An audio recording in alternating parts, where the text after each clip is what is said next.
guys, I don't bring no book. Bishop news story. My name Nandehi. Make a sharply yarn on a son to the website. It just happened. This Nigerian lady, where her name be Kinky Wubi, don't come dey happy dey talk. Who say she don't marry the man where she meet on top social media after we President Bola Ahmed Tinubu regime ban Twitter. As she come dey talk, say she come dey use VPN dey enter Twitter, wey make her location come change. As she come meet the Oyibo man for on top Twitter, where two of them come dey chat, and finally two of them don't marry. Some friends don't come accuse this man where they date one of their friends. They say because the man they always they beat their friends, they even they wunjure all her body. We make those her friends they come provoke, come go challenge the man for an house to say why in the always they beat their friend as the issue. Come make them with the man they come they fight.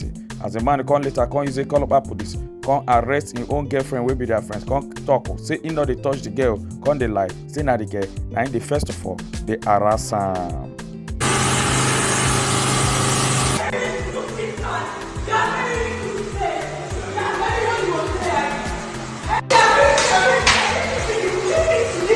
This is on camera. I swear you will trend. You will trend, I promise you.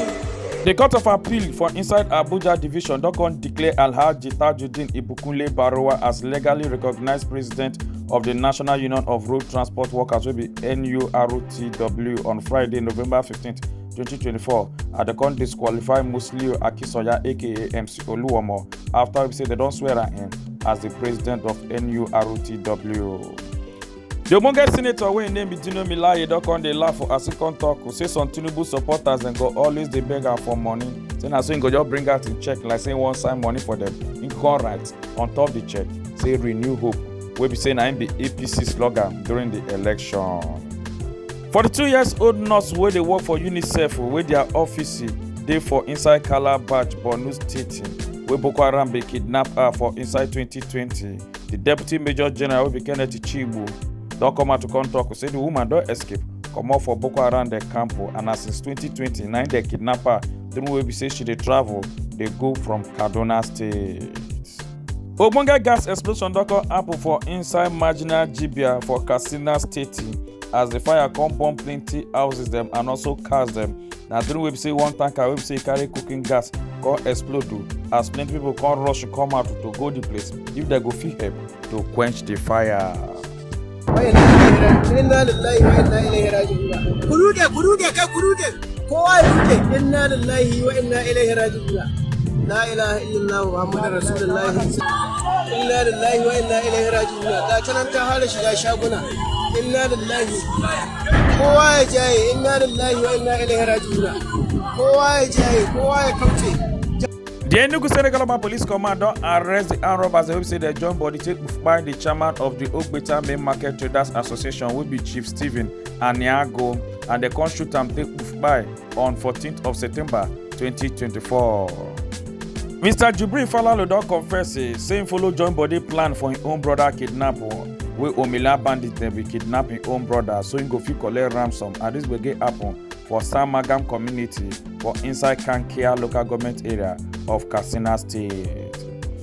The minister of the Federal Capital Territory will be Nyosom Wike don come dey tell people, democratic people, they say make they not think say him they fear to join All Progressive Congress. Say because if he won't join, say he go open his mind to join. And he and this talk for top one interview with the interviewer for inside Abuja.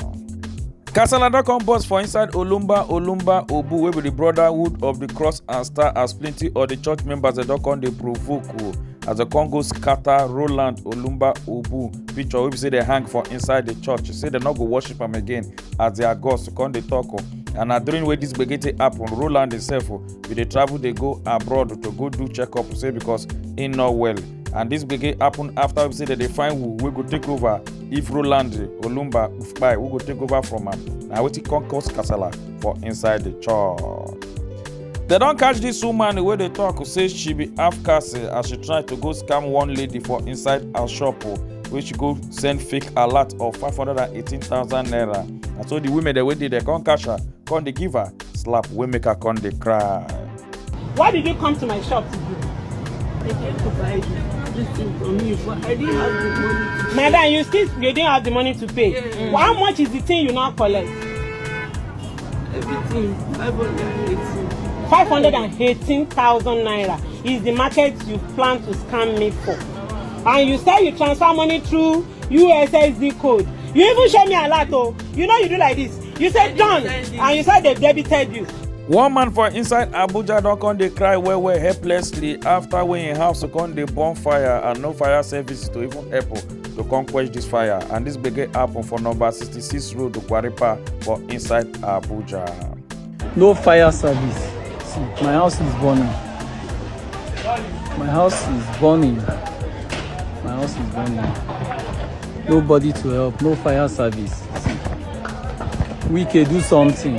See my house burning. I've called. Chidinma Adesina don come dey show sincere happiness after which she finish as first runner-up for on top the global pageant wey dey do for inside Mexico for the 73rd Miss Universe, and na Miss Denmark na she win am. As Chidinma come dey talk, say she dey very proud of herself, say because she made history. I'm so excited. I don't have words to describe what I'm feeling right now, but I'm so proud of myself, and I just made history. So I'm so proud. I'm really. The Colombia Congress don come pass the landmark law to stop child marriage for inside Colombia, as they can't stop people that will be say that they marry small children then will be girls of 14 years old downward, and this bill failed 8 times. We say they try to pass am, but now finally they don't come pass the bill. We make all of them wait for inside the house. Come they happy, they jubilate.